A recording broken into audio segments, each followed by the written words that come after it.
կետը այսօր կոնկրետ ինչ ակնկալիքով եք այստեղ։ Բարև ձեզ բոլորին։ Այստեղ եմ ամեն անգամ արդարության ակնկալիքով։ Գիտեք, մի քանի ամիս առաջ մեր բոլորի համար Սամվել Կարապետյան անունը, եթե ինչ-որ միտեղ հնչում էր, դա անուն էր, որը կապված էր,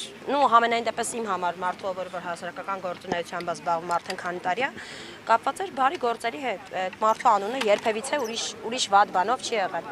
Ու իմ կարծիքով կոնկրետ այս իշխանությունները ունեն խնդիր սևացնելու բոլոր վատաբանելու ու մարդկանց մեջ, ուղեղների մեջ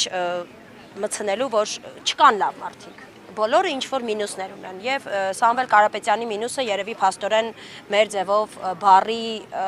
բարձրաձայն ձևակերպումն էր, որովհետև ուրիշ ոչ մի բան այդ մարդու վրա չկարողացան գտնել։ Ակնարկունի իշխանազավթման կոչ է տակու։ Որն էր մենք ամեն օր ինչ-որ արտահայտություն է, չէ, ես վստահ եմ ավելի քան, որ Սամվել Կարապետյանը մեր ձևով բառի համար նստած է, ոչ թե նրա համար, որ այդ բառը ինչ-որ մի բան է նշանակում, վատ բան է նշանակում, այլ զուտ նրա համար, որ Սամվել Կարապետյանը այս երկրի ամենահարգված, ամենասիրված բարերարներից մեկն է։ Ես անձամբ այստեղ գալիս եմ ամեն անգամ կանգնում եմ, որովհետև ինձ համար ամոթ է, որ իմ երկրի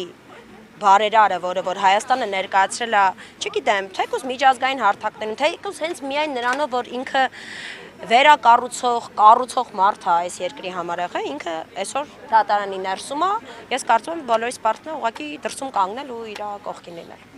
Շնորհակալություն։ Ես եմ շնորհակալ։